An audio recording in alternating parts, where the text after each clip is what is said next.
রোজা প্রতি হিজরি বছরে ঘুরে ঘুরে আসে মাহে রমজান, যার রোজা ইসলামের স্তম্ভসমূহের একটি স্তম্ভ। মাহে রমজানে মুসলমানরা আনন্দিত হয়, উল্লসিত হয়, কেননা এ মাস হলো মর্যাদাপূর্ণ, মহিমান্বিত এক মাস। আল্লাহ তাআলা বলেন, ইয়া আইয়ুহাল্লাযীনা আমানু কুতিবা আলাইকুমুস সিয়ামু কামা কুতিবা আলাল্লাযীনা মিন ক্বাবলিকুম লাআল্লাকুম তাত্তাকুন। হে মুমিনগণ, তোমাদের উপর সিয়াম ফরজ করা হয়েছে যেভাবে ফরজ করা হয়েছিল তোমাদের পূর্ববর্তীদের উপর, যাতে তোমরা তাকওয়া অবলম্বন করো। সূরা আল বাকারা আয়াত 183। রাসূলুল্লাহ সাল্লাল্লাহু আলাইহি সাল্লাম বলেছেন, ইসলাম 5টি জিনিসের উপর নির্মিত। এই 5টির মধ্যে তিনি রমজানে রোজার কথা উল্লেখ করেছেন। হাদিসে কুদসিতে এসেছে, আদম সন্তানের প্রতিটি আমলের সওয়াবই দ্বিগুণ করে দেওয়া হয়। পুণ্যকর্মের সওয়াব 10 গুণ থেকে 700 গুণ বাড়িয়ে দেওয়া হয়। আল্লাহ তাআলা বলেন, তবে রোজা ব্যতীত, কারণ রোজা আমার আর আমি এর প্রতিদান দেই। সে তার কামভাব ও খাদ্য আমার জন্যে পরিত্যাগ করে। আর রোজাদারের 2টি খুশি রয়েছে, একটি হলো ইফতার করার সময় আর অন্যটি হলো আল্লাহর সাথে সাক্ষাতের সময়। আর রোজাদারের মুখের গন্ধ আল্লাহর কাছে মিশকের সুগন্ধের চেয়ে উত্তম। শরীয়ত বিশেষজ্ঞ আলেমদের কাছে রোজার সংজ্ঞা হলো সুবহে সাদেক থেকে সূর্যাস্ত পর্যন্ত খাদ্য পানীয় ও স্বামী স্ত্রীর মিলন হতে বিরত থেকে আল্লাহর ইবাদত করা। আলেমগণ রোজাকে দুভাগে ভাগ করেছেন। প্রথম প্রকার হলো অবশ্য পালনীয় রোজা, যেমন রমজানের রোজা, মানতের রোজা ও কাফফারার রোজা। দ্বিতীয় প্রকার রোজা হলো নফল রোজা, যেমন প্রতি সোমবার ও বৃহস্পতিবার রোজা রাখা, প্রতি মাসে 3 দিন করে রোজা রাখা, আশুরার দিন রোজা রাখা, জিলহজ মাসের প্রথম 10 দিন রোজা রাখা এবং আরাফার দিন যারা হজব্রত নয় তাদের জন্য রোজা রাখা। চাঁদ দেখার মাধ্যমে রমজান মাসের শুরু হওয়া প্রমাণিত হয়। অতএব যদি শাবান মাসের 29 তারিখের সূর্যাস্তের পর চাঁদ দেখা যায়, তবে এটাই রমজান মাস শুরু হয়ে যাওয়ার আলামত হবে। আর যদি এদিন চাঁদ দেখা না যায় অথবা আকাশ মেঘাচ্ছন্ন থাকে, তাহলে শাবান মাস 30 দিন পূর্ণ করতে হবে। হাদিসে এসেছে, রাসূলুল্লাহ সাল্লাল্লাহু আলাইহি ওয়াসাল্লাম বলেছেন, তোমরা চাঁদ দেখে রোজা রাখো এবং চাঁদ দেখে রোজা ভঙ্গ করো। আর যদি আকাশ মেঘাচ্ছন্ন থাকে তাহলে তোমরা 30 দিনের গণনা পূর্ণ করো। রোজা কেবল প্রাপ্তবয়স্ক, সুস্থ মস্তিষ্ক সম্পন্ন, সক্ষম মুসলমানের উপরেই ফরজ। নিয়ত করা রোজার রোকনসমূহের একটি। আর আলেমগণ বলেছেন যে ফরজ ও ওয়াজিব রোজার ক্ষেত্রে রাত থেকে নিয়ত করা আবশ্যক, পক্ষান্তরে নফল রোজার ক্ষেত্রে রাত থেকে নিয়ত করা আবশ্যক নয়। উম্মুল মুমিনিন আয়েশা রাদিয়াল্লাহু তাআলা আনহা থেকে বর্ণিত, তিনি বলেন, একদা রাসূলুল্লাহ সাল্লাল্লাহু আলাইহি সাল্লাম আমাদের কাছে এলেন ও জিজ্ঞেস করলেন, তোমাদের কাছে কি কোনো খাবার আছে? আমরা বললাম, না, নেই। তিনি বললেন, তাহলে আমি রোজা রাখলাম। রোজার দ্বিতীয় রোকন হলো সুবহে সাদেক উদয় হওয়ার পর থেকে সূর্যাস্ত পর্যন্ত রোজা ভঙ্গকারী বিষয় থেকে বিরত থাকা। ইরশাদ হচ্ছে, ওয়াকুলু ওয়াশরাবু হাত্তা ইয়াতাবায়্যানা লাকুমুল খায়তুল আবয়াদু মিনাল খায়তিল আসওয়াদি মিনাল ফাজর সুম্মা আতিম্মুস সিয়ামা ইলাল লাইল। এবং তোমরা আহার করো ও পান করো যতক্ষণ না ফজরের সাদা রেখা কালো রেখা থেকে স্পষ্ট হয়, অতঃপর রাত পর্যন্ত সিয়াম পূর্ণ করো। সূরা আল বাকারা আয়াত 187।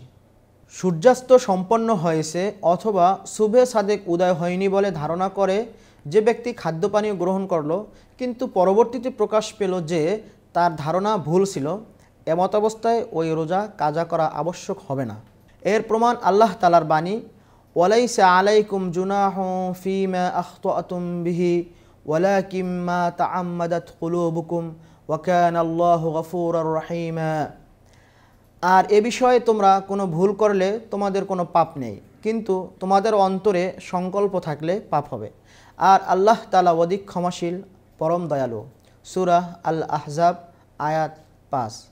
হাদিসে এসেছে, রাসূলুল্লাহ সাল্লাল্লাহু আলাইহি সাল্লাম বলেছেন, নিশ্চয় আল্লাহ তাআলা আমার উম্মতের উপর ভুল ও ভুলে যাওয়া ও বাধ্য হয়ে কৃত বিষয়গুলো ক্ষমা করে দিয়েছেন। অনেকের ধারণার বিপরীতে রোজা অবস্থায় গোসল করা ও ঠান্ডা অর্জনের জন্য পানিতে বসা বৈধ। মুখের থুতু ও কাশ গিলে ফেলাও বৈধ। জিহ্বা দিয়ে কোনো খাদ্যের কেবল স্বাদ পরীক্ষা করে দেখাও বৈধ, তবে শর্ত হলো কোনো কিছুই যেন কণ্ঠের নিচে প্রবেশ না করে।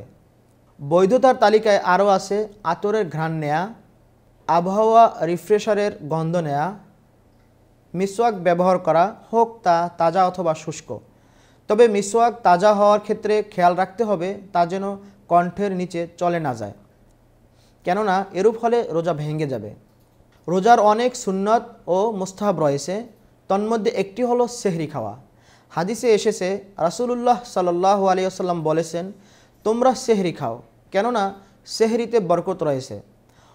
অল্প ও বেশি উভয় পরিমাণ খাবার দিয়েই সেহরি সম্পন্ন হয়, এমনকি এক ডোক পানি দিয়েও সেহরি সম্পন্ন হয়।